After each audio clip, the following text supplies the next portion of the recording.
오늘 요한일서를 통해서 믿음에 대한 이야기를 하려고 합니다. 우리가 믿음이 있다라고 할 때에 뭘 믿는다는 말이냐면 하나님을 믿는다는 말이죠. 삼위일체 성부, 성자, 성령 하나님을 믿는다는 말이고, 또한 예수 그리스도가 인간의 죄를 사하기 위해서 이 세상에 오셨다는 것을 믿는 것이고, 또한 성경이 하나님의 말씀이라는 것을 믿는 것입니다. 그리고 그 믿음의 결과는 구원받음입니다. 그리고 그 믿음을 가진 사람들이 어떻게 살아야 하는지에 대해서 가르쳐 주는 것이 바로 하나님의 말씀입니다. 지난주에도 말씀드렸듯이 예수님이 우리와 관계를 맺어 나가시는 방법은 바로 믿음이라고 말씀드렸듯이 우리가 믿음으로 산다는 것은 정말 중요한 일입니다. 근데 우리 믿음을 다시 한번 점검해 봐야 할 것이 무엇이냐면, 내가 어떤 것을 하나님에 대해서, 성경에 대해서, 예수 그리스도에 대해서 안다고 하는 것을 믿음으로 착각하고 있다는 것입니다. 예를 들면 하나님이 천지 만물을 만드신 것을 알아.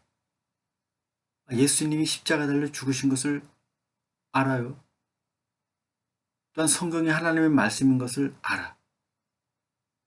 예수 믿으면 구원받는다는 사실을 알아요. 물론 우리는 알아야 합니다. 그런데 알고 있는 것이 믿음이 아니라는 것입니다. 믿음이 있다면 알고 있는 그 믿음으로 살아야 하는 것입니다. 만약 그 믿음으로 살지 않으면서 그냥 말로만 난 다 알아 하고 있다고 한다면 그것은 믿음이 아닌 것입니다. 요한일서가 5장으로 되어 있는데, 요한일서의 특징 중에 하나가 무엇이냐면 여러 가지 주제들이 여기저기 섞여서 언급되고 있어요. 예를 들면 사랑 이야기를 하다가 다른 주제로 넘어가서는 또다시 뒤에 가서 사랑 이야기를 하고, 말씀 이야기를 하다가 갑자기 또 다른 이야기를 하면서 결국은 또 나중에 뒤로 가서 말씀 이야기가 나오죠. 조금 헷갈리는 경향이 있지만은 그 모든 이야기의 가장 중심이 되는 말씀이 오늘 읽은 5장 4절의 믿음이라는 단어입니다. 믿음이라는 주제가 중심이 되어서 다른 여러 가지 이야기들이 가지를 치고 있는 것을 알 수 있습니다. 그런데 방금 말씀드린 대로 믿음이 있다면 말이 아니라 실제로 행해야 할 것이 무엇인지를 요한일서 전체에서 말씀하고 있습니다. 그것이 무엇인지 몇 가지를 말씀드려 보도록 하겠습니다. 첫 번째로 1장 5절에서 6절 이렇게 말씀하십니다. 우리가 그에게서 듣고 너희에게 전하는 소식은 이것이니 곧 하나님은 빛이시라. 그에게는 어둠이 조금도 없으시다는 것이니라. 만일 우리가 하나님과 사귐이 있다 하고 어둠에 행하면 거짓말을 하고 진리를 행하지 아니함이거니와. 이렇게 말씀하십니다. 다시 말하면 하나님은 빛이신데 우리가 어둠에 행하면 거짓말을 하는 것이다 라고 말합니다. 이 말씀은 우리가 하나님을 믿는 믿음이 있다면 어둠에 거하려고 하지 않는다는 것입니다. 성경에서 어둠이라는 단어가 두 가지 의미로 사용된 것을 볼 수 있습니다. 하나는 하나님이 만드신 어둠이 있죠. 하나님이 태초에 낮과 밤을 만드시고 빛과 어둠을 나누어 주시고 태양의 빛을, 달이 밤을 주관하게 하셨습니다. 하나님이 만드신 어둠이 있다는 것이고, 또 다른 의미로서의 어둠은 죄에 오염된 것들을 말할 때의 어둠이라고 얘기를 합니다.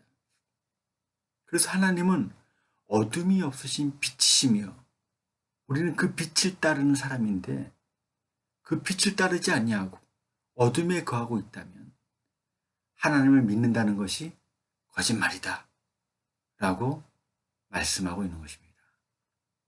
그러니까 믿음이 있다고 하면서 어둠에 거하려고 힘쓰면 안 된다는 말씀이죠.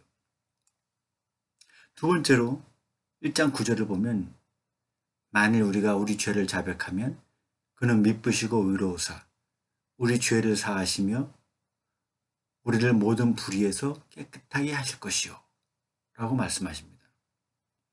회개하라는 말씀인데 믿음이 있는 사람들은 회개해야 하는 것을 말씀하시는 것입니다. 기독교 이단 중에 구원파가 있습니다. 잠비아에도 구원파 우승윤 씨가 이끌어 나가고 있죠. 이 구원파는 회개를 안 합니다. 처음에 믿을 때 한 번만 회개하면 끝난다는 것입니다. 그래서 평상시에 어떠한 죄를 지어도 회개를 안 합니다. 만약 평상시에 회개를 하게 되면 그것은 구원받지 않은 것이다 라고 말을 하죠.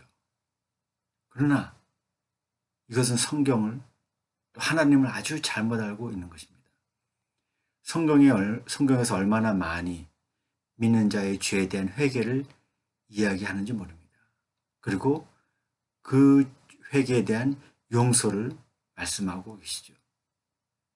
그런데 우리가 믿음이 있다고 하면서 회개를 안 하는 것은 사실은 믿음이 없다라는 이야기입니다. 제가 몇 년 전에 사고로 한국에서 치료를 받는 중에 우리 보미가 대전의 어떤 수양회에 참석한 적이 있었습니다. 그 수양회는 매년 하는 수양회인데 말씀을 전하시는 목사님은 3박 4일 동안 오직 회개에 대한 것만 말씀하신다고 합니다. 거기 참석한 어떤 분을 만나는데 자기는 매년마다 다른 수양회를 가지 않고 이렇게 회개를 부르짖는 목사님의 수양회에만 온다는 것입니다. 근데 너무너무 은혜가 된다는 말씀을 들었습니다. 이 회개는 부끄러운 것이 아닙니다. 하나님을 믿는 자가 하나님과의 관계 회복을 위해서 필수적인 것입니다. 믿음이 있다면 회개하는 일이 있어야 한다는 것입니다. 세 번째로 말씀을 지키는 것이 믿음의 행위다라고 말씀하십니다. 2장 3절과 4절을 보면 우리가 그의 계명을 지키면 이로써 우리가 그를 아는 줄로 알 것이요 그를 아노라 하고 그의 계명을 지키지 아니하는 자는 거짓말하는 자요 진리가 그 속에 있지 아니하되 라고 말씀하십니다. 믿음이 있는 자는 말로만 하나님을 안다고 말하는 것에 그치는 것이 아니라 안 만큼 하나님의 말씀을 지켜낸다는 것입니다. 우리가 여기에 대해서 참 많이 실수를 하고 있는 것 같습니다. 몇 가지 예를 들어볼게요. 하나님은 사랑이셔. 예, 맞습니다. 하나님은 사랑이십니다. 이 사실은 우리가 너무나 잘 알고 있습니다. 그런데 나는 사랑을 안 해. 못하는 게 아니라 안 해. 하나님은 우리에게 말씀인 성경을 주셨어. 예, 우리 너무나 잘 알고 있죠. 이 성경이 하나님의 말씀인 줄을 너무나 잘 알고 그렇게 말을 합니다. 그런데 말씀을 안 읽어. 말씀대로 안 살아. 내 멋대로 살아. 하나님은 예배를 기뻐하셔요. 그죠? 우린 예배가 하나님께 드린다는 사실을 너무나 잘 알고 이 예배를 귀하게 여깁니다. 그런데 예배를 안 드려. 내 일이 먼저야. 하나님은 기도를 들어주시는 분이셔.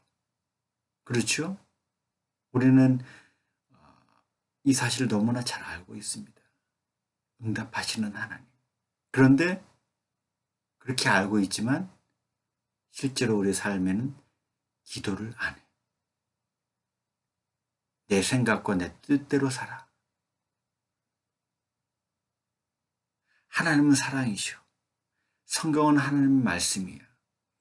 예배를 기뻐하시고 우리의 기도를 들으시는 분이셔라고 아는 것이 믿음이 아닙니다.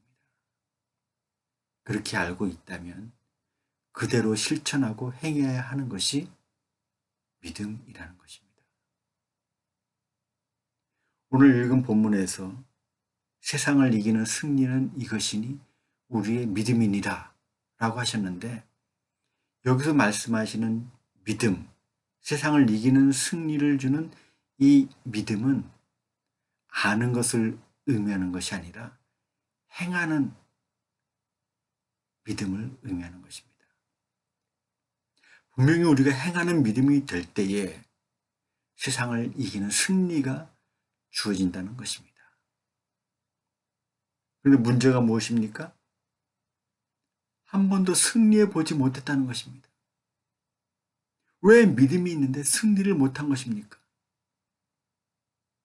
말로만의 믿음이었으니까요. 한 번도 믿음으로 자신을 들여보지 못했으니까 말입니다. 이런 예화 혹시 들어보셨을 것입니다. 나이아가라 폭포 위에 밧줄이 쳐져 있습니다. 폭포 이쪽에서 반대쪽으로 밧줄이 쳐져 있는데 이 밧줄을 타는 고개사가 있었던 것입니다. 이 고개사는 폭포 위로 밧줄을 걸어놓고 그 위로 왔다 갔다 하는 고개를 부립니다. 만약에 헛발질해서 떨어지면 그냥 그 폭포 밑으로 떨어져 죽게 되는 것이죠. 그런데 이 고개사는 거기서 한 번도 떨어져 본 적이 없습니다. 이 고개사가 밧줄을 타는 모습을 보는 군중들은 환호성을 지르며 박수를 칩니다. 어느 날 고개사가 군중들에게 묻습니다. 제가 이 밧줄을 타고 무사히 저 끝으로 갔다가 다시 돌아올 것을 믿으십니까? 그랬더니 모든 사람들이 당연하다는 듯이 그럼요. 당신은 할 수 있습니다. 우린 믿습니다. 라고 소리를 칩니다. 그러더니 이 고개사가 다시 한번 군중들에게 말을 합니다. 그렇다면 제 등이 업혀서 밧줄을 타실 분들은 앞으로 나와보세요. 아무도 나오는 사람이 없었습니다. 우리의 믿음이 이런 식입니다. 주님은 전능하신 하나님이십니다. 만왕의 왕이십니다. 구원자이십니다. 이렇게 말하고선 주님께서 부탁할 때에 그렇다면 다른 사람을 사랑해라. 말씀을 날마다 읽고 묵상해라. 예배를 빼먹지 마라. 기도하는 것을 까먹지 마라 라고 말씀하시면 우린 대답하기를 그건 좀 어렵겠는데요. 그렇게 못할 상황도 생각해 주셔야죠. 하면서 뒤로 빼지 않습니까? 상황과 여건에 따라서 바뀌는 믿음이라면 온전히 믿는 믿음은 아니겠죠. 그 믿음의 승리는 장담할 수 없겠죠. 유명한 존 스토트 목사님께서 이런 말씀을 하셨습니다. 당신은 지적으로 그리스도를 믿고 그를 존경할 수 있다.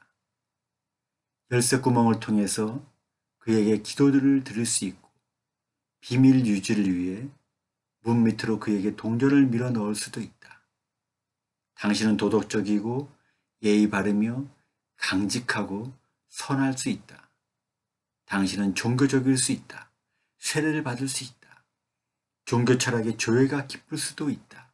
신학생이 되고 심지어 안수받은 사역자가 될 수도 있다. 그러고도 그리스도를 향한 문을 열지 않을 수 있다. 그렇다면 아마 이런 생각을 하실지도 모르겠습니다. 아, 믿는다는 것이 참 힘든 일이구나. 이렇게 믿는 것이 쉽지 않다는 것을 처음부터 알았더라면 믿는 것을 다시 생각했을 텐데 말입니다. 그런데 예수님도 제자들에게 이미 믿고 따르는 것이 힘든 것이라고 말씀하셨습니다. 마태복음 16장 24절에서 예수께서 제자들에게 이르시되 누구든지 나를 따라오려거든 자기를 부인하고 자기 십자가를 지고 나를 따를 것이니라. 이렇게 말씀하셨습니다. 여기서 주님이 말씀하시는 자기 십자가는 나의 개인적인 일 혹은 내가 지고 가는 짐 이런 것을 말하는 것이 아니라 주님을 믿는 것 때문에 해야 할 사명 그것을 말하는 것입니다. 그 사명을 이루다가 고통과 죽음을 맞게 될지도 모르는 것을 말씀하고 있습니다. 나를 따르려거든 그 사명을 이루다가 고통과 죽음을 맞게 될지도 모른다는 것을 알라는 것이죠. 주님께서 제자들에게 하신 말씀은 나를 따르는 것이 쉬운 일이 아니다. 목숨을 바쳐야 한다라고 말씀하시는 것입니다. 또한 예수님은 누가복음 13장 24절에서 좁은 문으로 들어가기를 힘쓰라라고 말씀하셨습니다. 좁은 문, 편하고 안락하고 쉬운 그런 문으로 들어가는 것이 아니라 좁은 문은 어렵고 힘든 문이지요. 그것이 바로 예수 그리스도를 따르는 문인 것입니다. 누가복음 14장 33절에서 이렇게 말씀하십니다. 너희 중에 누구든지 자기의 모든 소유를 버리지 아니하면 능히 내 제자가 되지 못하리라. 소유를 버리는 각오와 다짐이 있어야 주님의 제자가 될 수 있다고 말씀하십니다. 예수님은 당신을 믿고 따르는 것이 쉬운 것이라고 말씀하지 않으셨습니다. 디트리 본회퍼라는 목회자는 독일의 나치에 붙잡혀 감옥에서 죽은 사람인데 그분의 글에 이런 말이 적혀 있습니다. 그리스도께서 한 사람을 부르실 때는 그에게 와서 죽으라고 명하시는 것이다. 어떤 목회자는 또한 이렇게 말합니다. 그리스도의 제자로서 우리가 받은 소명 중 하나가 고난이라는 사실은 피할 수 없다. 편안한 삶을 원한다면 그리스도께 나아오지 마라. 라고 말합니다. 이렇게 믿는다는 것이 목숨을 바쳐야 할 정도로 힘든 것인 줄 알았다면 처음에 믿을 때에 잘 생각해 볼 걸 그랬습니다. 처음 교회를 나갈 때 한 번 더 깊이 생각해 보고 나갈 걸 그랬습니다. 왜 처음에 믿을 때 목사님이나 전도자가 이런 말을 안 했죠? 예수 믿으면 고난을 받아야 돼. 너를 부인하면서 살아야 해. 주님처럼 십자가를 지고 가야 해. 그러니 예수를 믿어. 이런 말을 안 해줬거든요. 만약에 그렇게 말해줬더라면 믿는 것을 다시 생각했을 텐데 말입니다. 자, 오늘 여러분들에게 다시 기회를 드리겠습니다. 여러분들이 잘 결정하시기를 바랍니다. 오늘 예수를 안 믿겠다라고 결정하셔도 됩니다. 그런데 만약 그래도 예수를 믿으려고 하신다면 앞에서 말씀드린 그런 일들을 당하게 된다는 것을 각오하셔야 합니다. 저는 어떻게 할 것 같습니까? 저는 계속 예수를 믿을 것입니다. 왜냐하면 예수 믿고 고난과 십자가를 지고 가게 될지는 모르지만 그 후에 벌어질 일들은 이 세상에서 줄 수 없는 귀하고 아름다운 것임을 믿기 때문입니다. 요한일서에서 믿음을 이야기하면서 얻게 되는 귀한 것을 말씀하시는데 우리가 주님을 믿는 믿음에 거하면 우리는 어둠이 아니라 빛에 거하게 된다. 하나님이 나의 아버지가 되시며 하나님이 내 안에, 내가 하나님 안에 거한다. 세상을 이긴다. 영원한 생명이 있다. 사망에 이르지 않는다. 라고 말씀하십니다.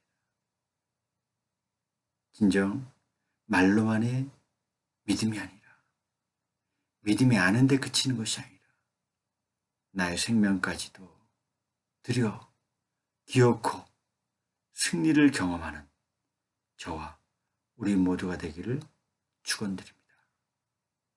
기도하겠습니다. 존귀하신 아버지 하나님, 고맙고 감사합니다. 하나님이 나를 사랑하시고 나를 원하셔 나에게 예수 그리스도를 믿는 믿음을 주시고 하나님의 자녀가 되는 권세를 허락하셨습니다. 주님이 나에게 믿음을 주시고 나 또한 예수 그리스도를 믿고자 하는 마음이 생겼지만 믿는다는 것이 결코 쉬운 것이 아니며 때로는 고난과 죽음까지도 허용해야 되는 믿음인 것을 알게 되었습니다. 그래도 내가 끝까지 포기하지 아니하고 주님을 믿는 믿음으로 서기를 원하는 것은 이 믿음 후에 얻게 되는 영원한 생명과 하나님의 승리를 누릴 수 있기 때문입니다. 주님, 믿음으로 살게 해 주시옵소서. 말로만 외치는 믿음이 아니라 말로만 큰소리치는 믿음이 아니라 진정 행함으로 주님을 따라가는 어떠한 시련과 고난과 역경과 죽음이 찾아오더라도 믿음을 포기하지 않는 우리 모두가 되게 해 주시옵소서. 감사드리며 우리 주 예수 그리스도 이름으로 기도드리옵나이다.